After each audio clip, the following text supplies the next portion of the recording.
of business study. This is the part 2 of business study chapter 1. Now इस video में हम पढ़ेंगे objectives of management के बारे में। ऑब्जेक्टिव का मतलब क्या होता है? What is objective?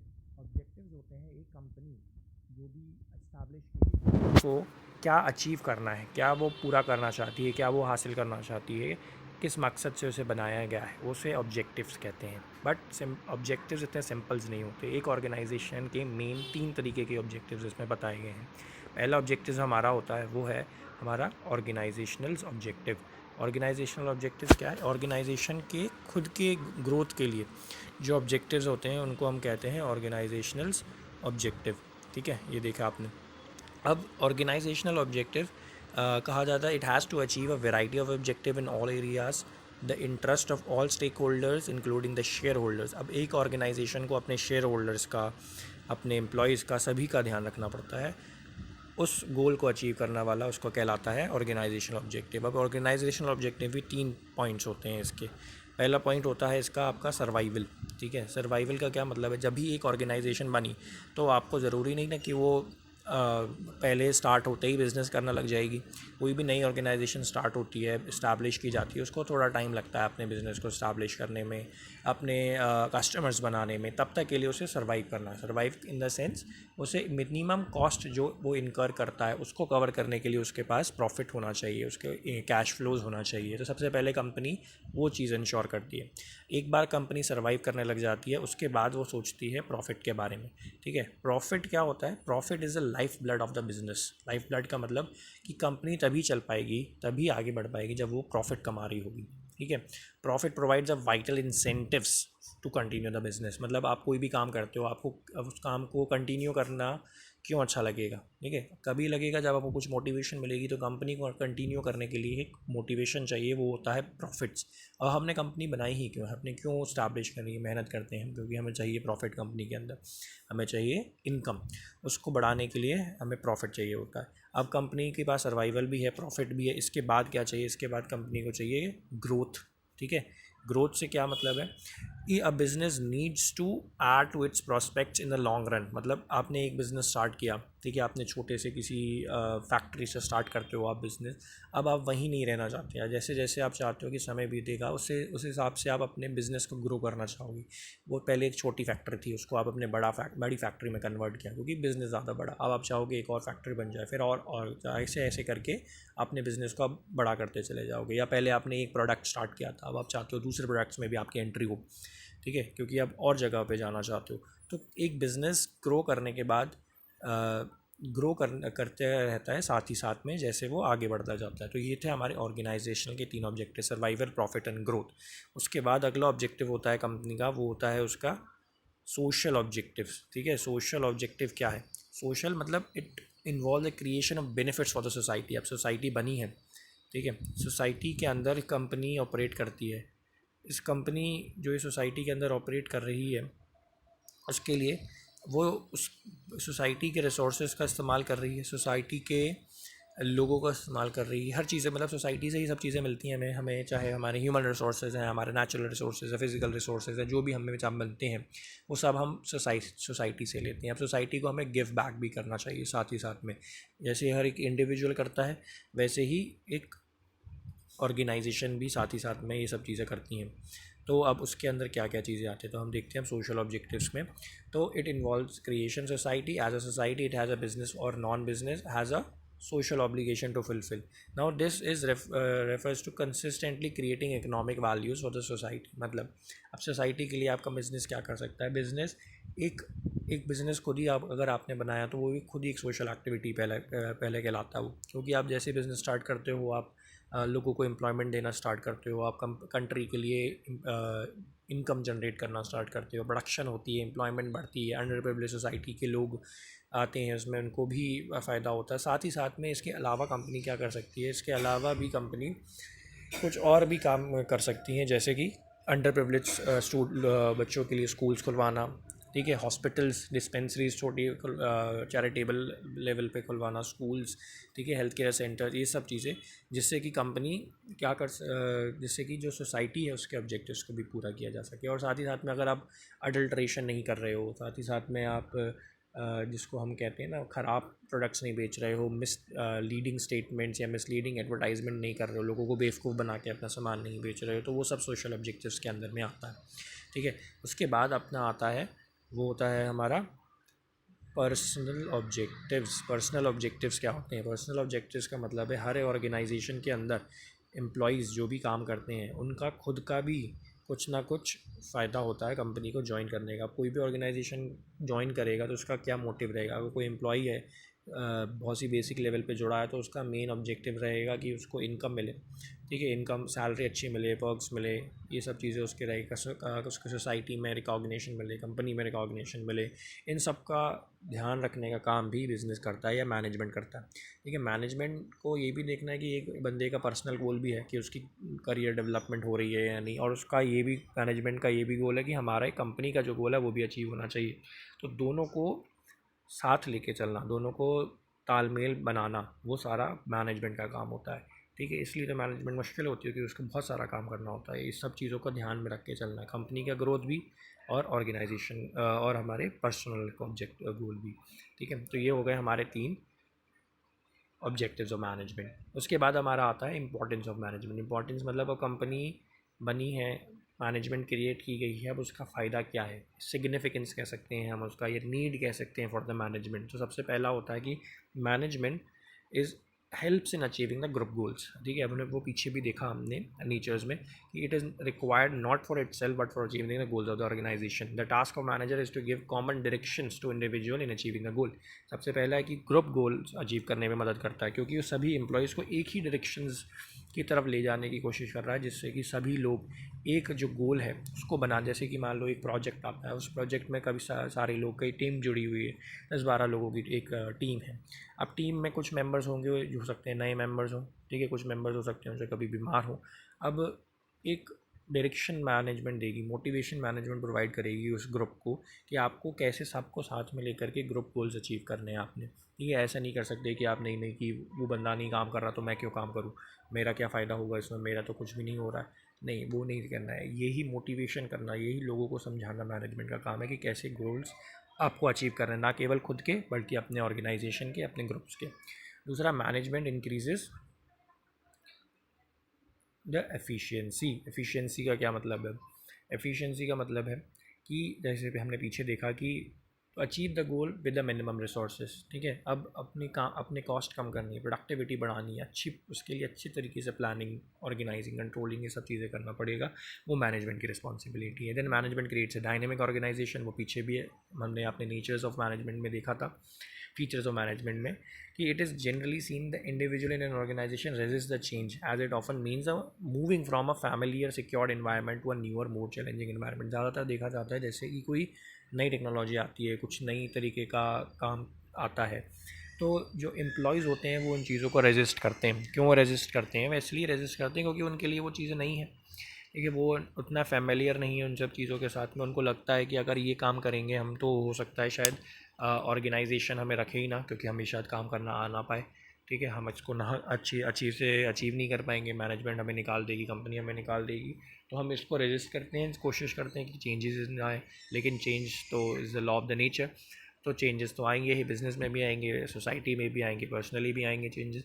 अब मैनेजमेंट का काम है यहाँ पे कि किस तरीके से उन चेंजेस को लोगों को समझाना, एम्प्लॉयज़ को बताना और उनको काम में लगाना, जिससे कि कंपनी के गोल्स को अचीव हो सके। फिर आता है आपका management helps in achieving the personal objectives. अभी हमने देखा कि मैनेजर ही मोटिवेट करता है एक टीम को, ठीक है, उसको डायरेक्शन प्रोवाइड करता है, लोगों को पर्सनल गोल्स अचीव करने में भी मदद करता है। किस तरीके से? मोटिवेट करके, लीडरशिप प्रोवाइड करके, इंडिविजुअल्स के अंदर टीम स्पिरिट डेवलप करके, कोऑपरेशन डेवलप करके एक मैनेजमेंट लोगों के पर्सनल ऑब्जेक्टिव्स को भी अचीव कर पाता है। Then management help in the development of the society. अब हमने जस्ट अभी देखा कि सोसाइटी डेवलप कैसे होगी। सोसाइटी एक अच्छी डेवलप तब होगी जब वहाँ पे जॉब क्रिएशन होगी, लोगों के पास इनकम होगी, पैसा होगा। ठीक है, लोगों को अच्छे गुड्स एंड सर्विसेज मिल पाएंगे, अच्छी क्वालिटी प्रोडक्ट्स मिलेगा। ठीक है, मिसलीडिंग एडवर्टाइजमेंट्स के ज़रिए उनको धोखाधड़ी उनके साथ नहीं की जाएगी, एडल्ट्रेशंस नहीं की जाएगी। अब ये सब अब कंपनी के अंदर हो रहा है या नहीं, वो कौन इंश्योर करेगा? वो हमारा मैनेजमेंट करेगा। तो ये था हमारे सिग्निफिकेंस ऑफ मैनेजमेंट। इसके बाद हम आते हैं हमारा नेचर ऑफ द मैनेजमेंट। ठीक है, तो नेचर ऑफ मैनेजमेंट क्या है? कह रहे कि management is as old as civilisation.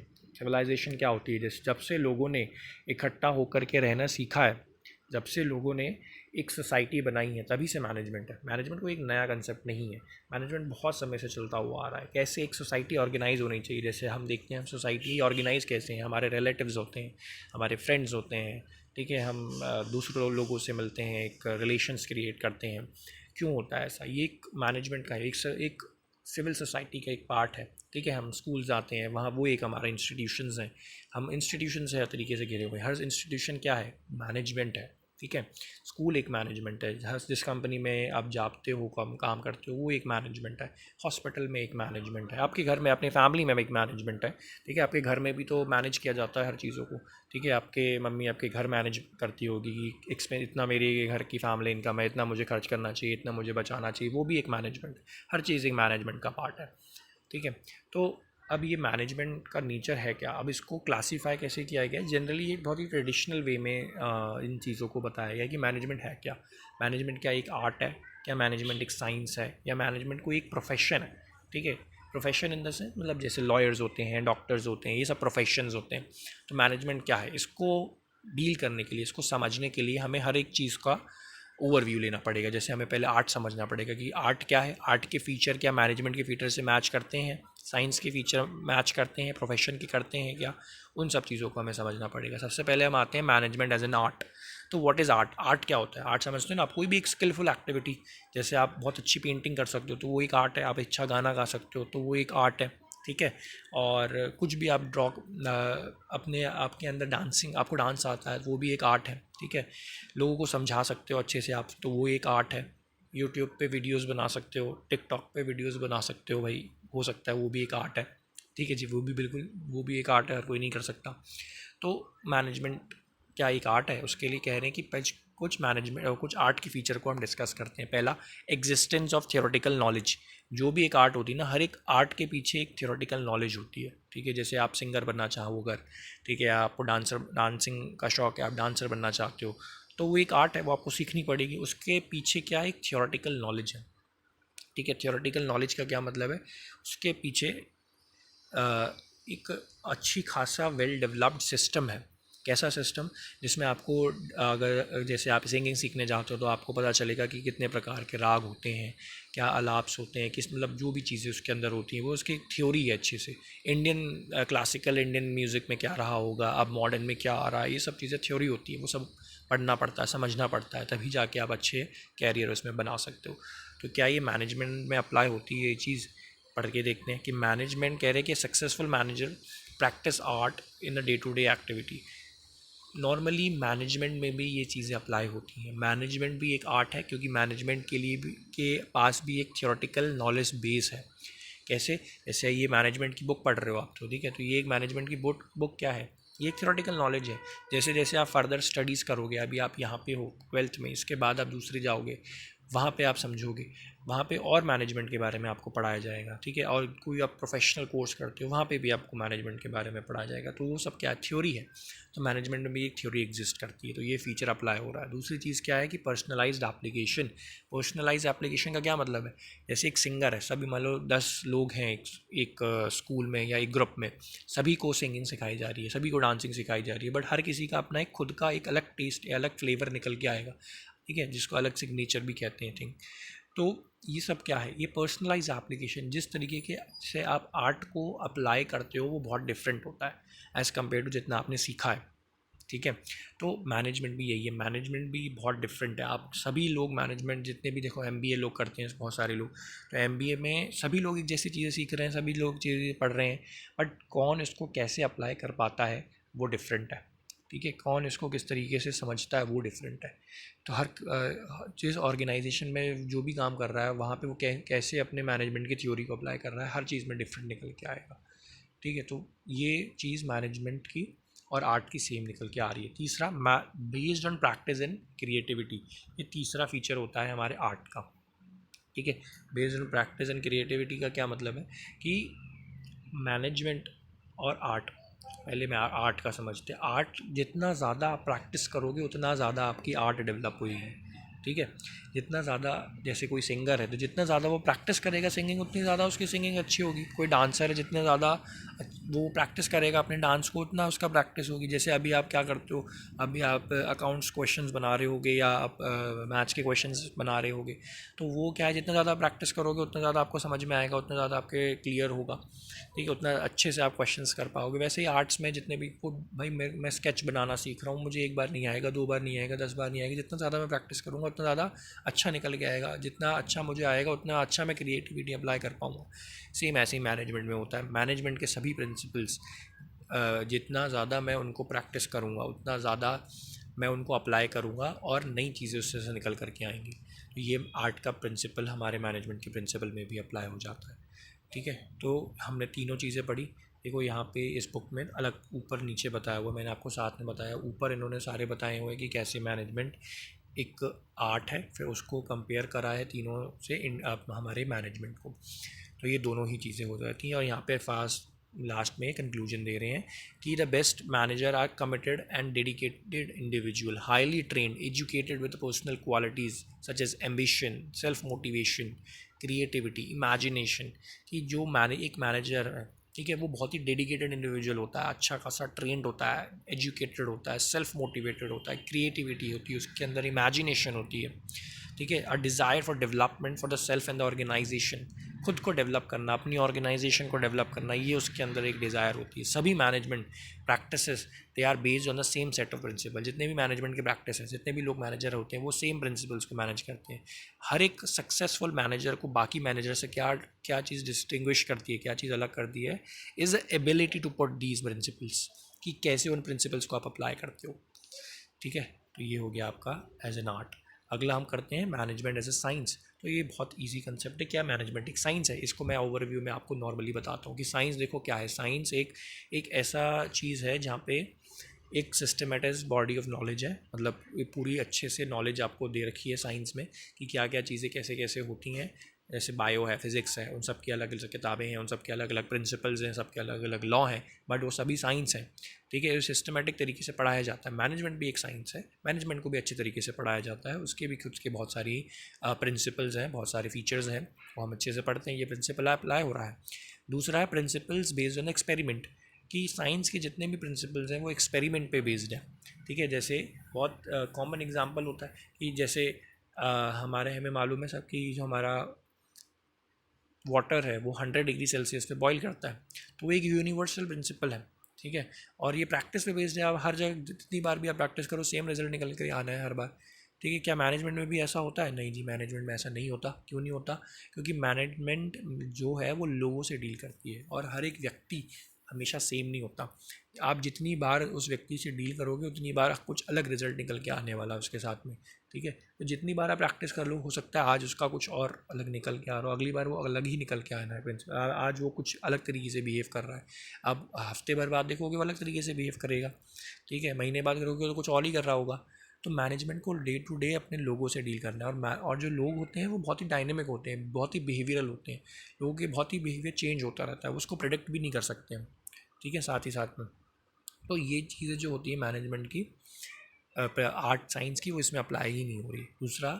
तीसरा हमारा हो रहा है यूनिवर्सल वैलिडिटी, कि साइंस के प्रिंसिपल यूनिवर्सली वैलिड है, हर जगह पे अप्लाई होते हैं, सेम ही चीज़ें हैं। सेम साइंस के प्रिंसिपल्स आप यूएस में पढ़ो, कनाडा में पढ़ो, यूके में पढ़ो, इंडिया में पढ़ो, ब्राज़ील में पढ़ो, कहीं भी पढ़ो सेम आने वाले हैं, ठीक है।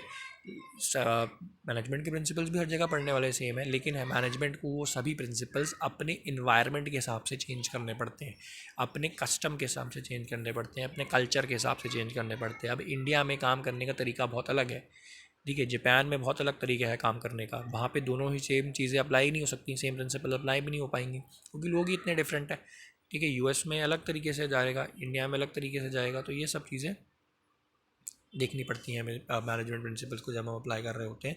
ये प्रिंसिपल्स भी अप्लाई नहीं हो रहा है। तो अभी हमने देखा कि मैनेजमेंट के सभी जो प्रिंसिपल्स हैं या साइंस के जो भी फीचर्स हैं वो मैनेजमेंट में अप्लाई नहीं हो रहे हैं। तो मैनेजमेंट एक साइंस हम नहीं कह सकते हैं, बट मैनेजमेंट को हम एक सोशल साइंस कह सकते हैं। क्यों? क्योंकि उसको सोसाइटी से डील करना है, उसको ह्यूमन बींग से डील करना है। तो management is not a science but it's a social science. Now management as a profession अभी मैंने आपको जस्ट बताया. प्रोफेशन के फीचर्स कंपेयर करते हैं मैनेजमेंट के साथ में. पहला फीचर आता है profession is a well defined body of knowledge. ठीक है जी, हर जगह हर प्रोफेशन का सीए है तो उसके लिए एक पर्टिकुलर नॉलेज बेस्ड है. ठीक है, जैसे जैसे उसके एग्ज़ाम्स होते हैं, सबसे फाउंडेशन है, इंटरमीडिएट है, देर उसके बाद फाइनल है, ट्रेनिंग्स होती है, फिर फाइनल होते हैं. तो एक वेल डिफाइंड है, हर चीज़ें ऐसी करनी है. मैनेजमेंट भी वेल डिफाइंड है, उसमें भी सब चीज़ें अच्छी से बता रखी है. ठीक है जी, पहला प्रिंसिपल अप्लाई होगा. दूसरी चीज़ होगी रिस्ट्रिक्टेड एंटिटी. तो मैनेजमेंट जितने भी प्रोफेशंस होते हैं ना, हर कोई बंदा हर प्रोफेशन नहीं कर सकता. सीए का काम हर कोई व्यक्ति कर सकता है बट वो हर कोई बंदा सीए नहीं हो सकता. डॉक्टर का काम आप समझ सकते हो, सीख सकते हो, बट आप डॉक्टर नहीं हो सकते हो. लॉयर का काम सीख सकते हो बट डॉक्टर लॉयर नहीं बन सकते हो. क्यों? क्योंकि रिस्ट्रिक्शंस हैं.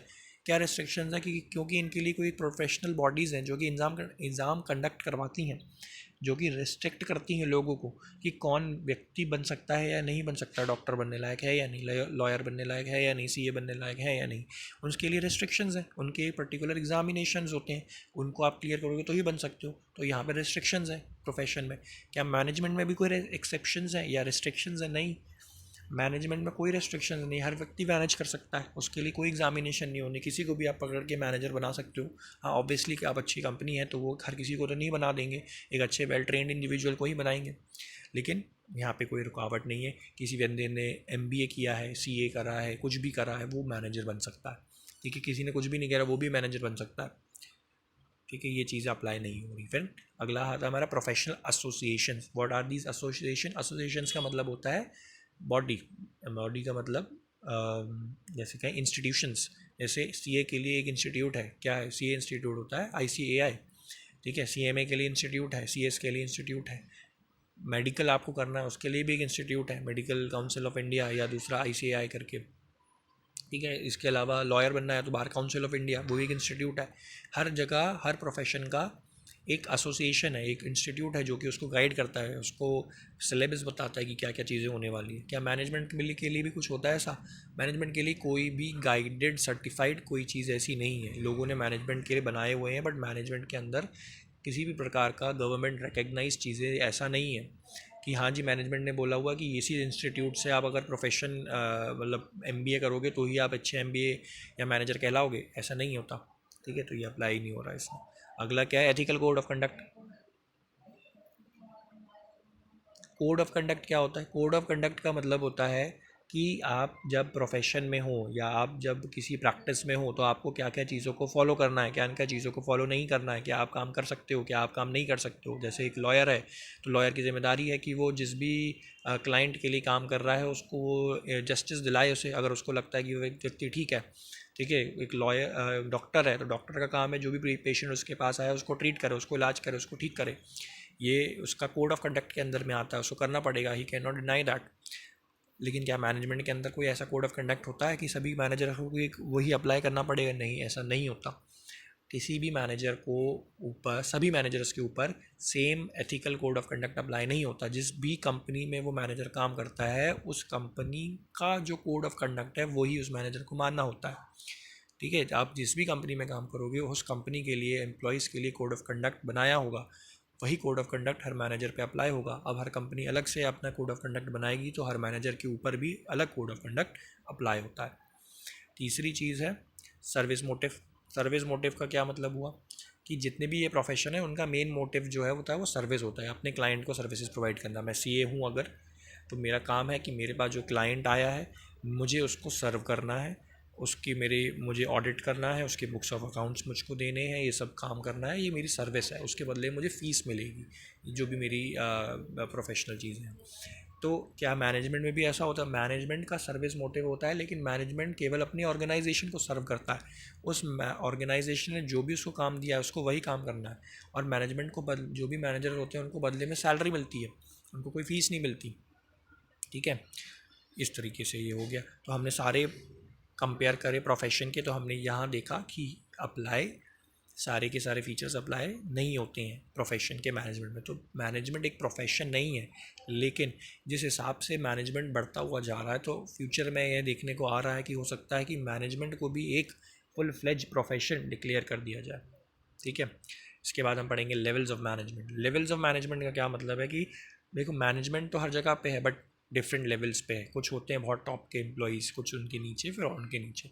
अब मैनेजमेंट भी ऐसा ही होता है। मैनेजमेंट में एक होती है top level management. Top level management जितने भी सीनियर मोस्ट एग्जीक्यूटिव्स होते हैं, जो सबसे जो पूरी ऑर्गेनाइजेशन की जिम्मेदारी जिनके ऊपर होती है, वो टॉप इंडिविजुअल्स या टॉप मैनेजमेंट कहलाते हैं। ठीक है, CEO होते हैं, ठीक है, chief executive officer, chief financial officer, chief operating officer, president, vice president, ठीक है, बोर्ड ऑफ डायरेक्टर्स, ये सभी लोग टॉप मैनेजमेंट के अंदर में आता है। इनका क्या काम है? इनका काम है कि कंपनी के लिए ओवरऑल गोल्स अचीव करना, ओवरऑल गोल्स बनाना।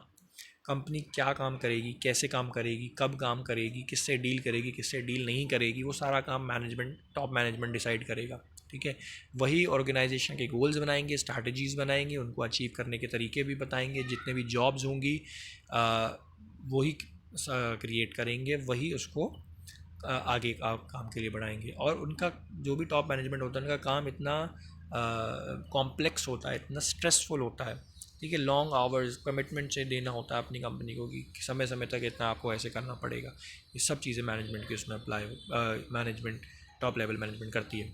उसके बाद आता है आपका middle level management. Middle level management क्या होता है कि जैसे आपको मालूम है हर ऑर्गेनाइजेशन में डिफरेंट डिपार्टमेंट्स होते हैं, जैसे purchase department, finance department, sales marketing department, production department. हर डिपार्टमेंट का अपना अपना गोल, अपना अपना ऑब्जेक्टिव। उन गोल्स ऑब्जेक्टिव्स को अचीव करने के लिए हर ऑर्गेनाइजेशन में हर डिपार्टमेंट का एक मैनेजर होता है। वो सारे मैनेजर आपके मिडिल लेवल मैनेजमेंट कहलाते हैं या मिडिल लेवल मैनेजर कहलाते हैं। इनका मेन काम क्या है? इनका मेन काम है कि जितना भी टॉप लेवल मैनेजमेंट ने पॉलिसीज़ बनाई हैं उनको इंटरप्रेट करना, उनको ये डिसाइड करना होता है, इंश्योर करना होता है कि उनके ऑर्गेनाइजेशन में, उनके डिपार्टमेंट में सभी लोग वो काम कर रहे हैं या नहीं कर रहे हैं। सभी लोगों को ड्यूटीज़ देना और उनको ड्यूटीज़ असाइन करना, लोगों को मोटिवेट करना, लोगों के साथ कोऑपरेट करना, अलग डिपार्टमेंट से कोऑपरेट करना कि गोल हमारे काम पूरे हो पा रहे हैं या नहीं। ये सारा काम मिडिल लेवल मैनेजमेंट का होता है। फिर आता है आपका सुपरवाइजरी लेवल, ठीक है, या ऑपरेशनल लेवल, मतलब जो सबसे लोअर लेवल के मैनेजर्स होते हैं, जैसे कि आपको सुपरवाइज़र, आपका फोरमैन, ये सभी लोग सुपरवाइजरी लेवल के लोग होते हैं। इनका काम क्या है? ये डे टू डे ऑर्गेनाइजेशन से डील करते हैं। डे टू डे ऑर्गेनाइजेशन मतलब डे टू डे वर्कर जो भी काम कर रहा है, जितनी प्रोडक्शन कर रहा है, वो सारा काम इन लोगों का है। वो इंश्योर करना कि वो सभी काम सही से कर पा रहा है या नहीं कर पा रहा है, उसको कोई प्रॉब्लम तो नहीं आ रही काम करने में। अगर प्रॉब्लम आ रही है तो उसको सॉल्व करने का काम वो इन लोगों का जाता है। ठीक है, वो आपके कहलाते हैं सुपरवाइजरी लोग। इन्हीं का मेन काम है कि जो आउटपुट की क्वालिटी है यही लोग इंश्योर करते हैं कि वो ठीक आ रही कि नहीं। वेस्टेज होती है तो उसको मिनिमाइज़ करने का काम इन्हीं का है। क्वालिटी वर्कमैनशिप, मतलब जो लोग काम कर रहे हैं वो उनके अच्छा काम निकल के आ रहा है, उनका आउटपुट निकल के आ रहा है कि नहीं, कंपनी में डिसिप्लिन है कि नहीं, आपके जितने भी वर्कर्स हैं वो लॉयल है कि नहीं, वो सारा लोअर लेवल मैनेजमेंट का काम है। ठीक है, यहाँ पे इन्होंने इस तरीके से दिखा दिया टॉप लेवल, मिडिल लेवल और ऑर्गेनाइजेशनल या ऑपरेशनल लेवल। फिर आता है आपका फंक्शंस ऑफ मैनेजमेंट। मैनेजमेंट के मेन पांच फंक्शन होते हैं, मतलब काम होते हैं। सबसे पहला होता है प्लानिंग। प्लानिंग आप समझते हैं, what is planning? Planning means to decide what is to be done. ठीक है, कि हमें कंपनी बनाई है, कंपनी को क्या काम करना है, उसके लिए प्लान बनाना, ऑब्जेक्टिव सेट करना, उसको कैसे अचीव करना है वो सब डिसाइड करना। ठीक है, वो प्लानिंग कहलाता है। तो मैनेजमेंट का पहला फंक्शन हो गया। दूसरा फंक्शन होता है ऑर्गेनाइजिंग। ऑर्गेनाइजिंग मतलब कि आपने काम डिसाइड कर दिया, आप काम को डिफरेंट डिफरेंट जॉब्स में क्रिएट करना, डिफरेंट डिपार्टमेंट्स बनाना, सभी डिपार्टमेंट को उनकी ड्यूटीज़ देना, रिस्पॉन्सिबिलिटीज़ देना। ठीक है, पूरे ऑर्गेनाइजेशन के अंदर स्ट्रक्चर बनाना, ऑर्गेनाइजेशनल चार्ट बनाना, जिससे कि समझ में आए कि पूरी ऑर्गेनाइजेशन में कौन कौन व्यक्ति हैं, क्या क्या जॉब्स हैं, क्या कहाँ पे कौन व्यक्ति क्या काम कर रहा है, वो सारी चीज़ें ऑर्गेनाइजिंग के अंदर में आती हैं। ठीक है, फिर आता है आपके पास स्टाफिंग। आपने ऑर्गेनाइजेशन का स्ट्रक्चर बना दिया। अब स्टाफिंग का मतलब क्या हुआ? स्टाफिंग का मतलब लोगों को रिक्रूट करो अलग अलग डिपार्टमेंट्स में, अलग अलग जॉब्स के लिए। ठीक है, वो स्टाफिंग कहलाता है आपका। देन उसके बाद आता है आपका डायरेक्टिंग। डायरेक्टिंग का क्या मतलब है कि आप अपने ऑर्गेनाइजेशन में जो भी लोग काम कर रहे हैं उनको मोटिवेट करो, उनको सुपरवाइज़ करो, उनको लीडरशिप प्रोवाइड करो, उनके साथ कम्युनिकेट करो, क्या वो काम हो पा रहा है या नहीं हो पा रहा, साथ साथ में क्या वो ऑर्गेनाइजेशन अचीव कर पा रही है गोल्स की नहीं कर पा रही है। अगर एम्प्लॉयज़ कहीं पे डीमोटिवेट तो नहीं हो रहा, उसको ऐसा तो नहीं लग रहा कि मैं काम नहीं कर पाऊँगा, या उसको कोई लीडरशिप नहीं मिल रही है काम करने के लिए, वो कर सकता है बट उसको कोई लीड नहीं कर रहा है, उसको कोई गाइड नहीं कर रहा है, वो डायरेक्शन के अंदर में आता है। लास्ट में आता है आपका कंट्रोलिंग। ठीक है, तो कंट्रोलिंग क्या है? कंट्रोलिंग का मतलब है कि ओवरऑल ऑर्गेनाइजेशन का जो गोल था, जो प्लान था, और एक्चुअल में हमारा जो आउटपुट निकल के आया उनमें क्या डिफरेंसेस हैं, क्या वो ठीक है या नहीं, कितना डेविएशन आ रहा है, कुछ गलती हो रही है, कुछ कमी रह रही है तो वो क्यों रह रही है, उसका क्या कारण है, उसको कैसे अच्छा किया जा सकता है, उसको कैसे अचीव किया जा सकता है। वो सारा कंट्रोलिंग के अंदर में आता है। ये थे हमारे 5 फंक्शंस ऑफ मैनेजमेंट। इनके हर एक के ऊपर अलग अलग चैप्टर है, सबके बारे में हम एक एक अलग अलग वीडियोस में समझते जाएंगे। अभी ये कोऑर्डिनेशन, इसके लिए क्योंकि एक बड़ा कंसेप्ट है, अच्छा कंसेप्ट है, इसके लिए अलग वीडियो में हम समझेंगे कि वो क्या होता है। So thank you, please like and subscribe my channel. If you like the video please hit the like button. Thank you.